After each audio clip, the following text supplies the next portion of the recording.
കേട്ടറ്റിന് ആവശ്യമായ ഇമ്പോർട്ടൻറ്റ് പോയിൻറ്റ്സുകളിലൂടെ ഒന്ന് കടന്നു പോകാം. ഒന്നാമത്തത് വ്രജ് ഭാഷ, നമുക്കൊരു ക്വസ്റ്റ്യൻ ഉറപ്പാണ് അല്ലേ. ഷൗർസേനി അപഭ്രംശത്തിൽ നിന്നാണ് വ്രജ് ഭാഷ. അതേപോലെ തന്നെ ദൂസറ പിംഗൽ ഭാഷ ഓർത്തു വെക്കണം. സൂർദാസ് ഇതിലെ വളരെ പ്രധാനിയായിട്ടുള്ള ഒരു എഴുത്തുകാരനാണ്.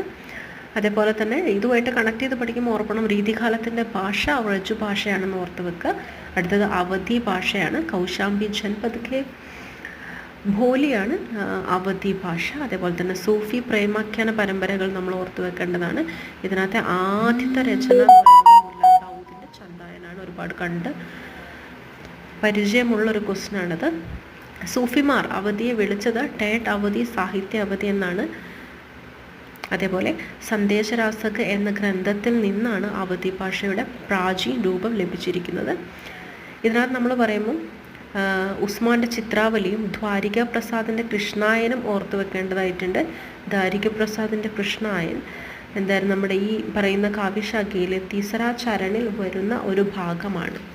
അതുപോലെ തന്നെ ഘടിബോലി ഭാഷയുടെ വേറൊരു പേരാണ് കൗരവി എന്നത്. കൗരവി എന്ന് പറയുന്ന പേര് നമ്മൾ ഓർത്ത് വെക്കേണ്ടതാണ് എന്ത് വരുമ്പോൾ നമ്മളുടെ ഘടിബോലി പറയുമ്പോൾ.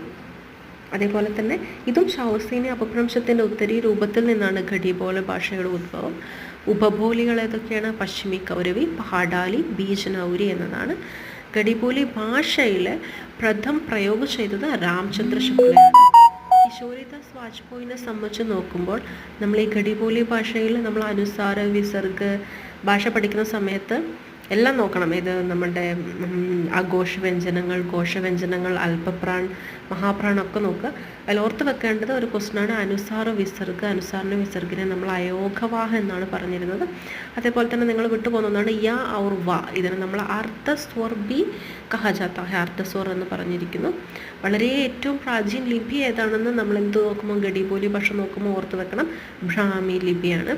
അതേപോലെ തന്നെ വളരെ പ്രധാനപ്പെട്ട 3 പുസ്തകങ്ങളും അതിലെത്ര സർഗങ്ങൾ ഉണ്ടായിരുന്നതാണ്. പൃഥ്വിരാജ രാസോയിൽ 1300 ചന്തകളും 2500 പൃഷ്ഠങ്ങളും ഉള്ളൊരു വലിയ പുസ്തകമായിരുന്നു. 69 അധ്യായങ്ങളാണ് ഇതിനകത്തുള്ളത്. ക്വസ്റ്റ്യൻ ചോദിച്ചു കണ്ടിട്ടുണ്ട്.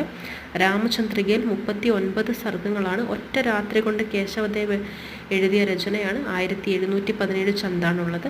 പത്മാവതിൽ 57 ഘട്ടങ്ങളുണ്ട്. കാമായനിയിൽ 15 സർഗങ്ങളുള്ള ശാന്തരസ പ്രധാനമായ രചനയാണ് കാമായനി എന്ന് പറയുന്നത്. ഇത് നമ്മൾ ഓർത്ത് വെക്കണം. നമ്മൾ ഈ സൂഫി ഭക്തി കാല് ഓർക്കുക. ഭക്തികാലത്തിലെ കബീർ, ഛായസി, തുളസി, സൂർദാസ് വളരെ പ്രധാനപ്പെട്ടവരാണ്. ഇവരിലൊരു 3-4 മാർക്കിൻ്റെ ക്വസ്റ്റ്യൻ മസ്റ്റായിട്ട് വരും. അപ്പോൾ ആ ഭാഗങ്ങളും കൂടെ നോക്കേണ്ടതാണ്.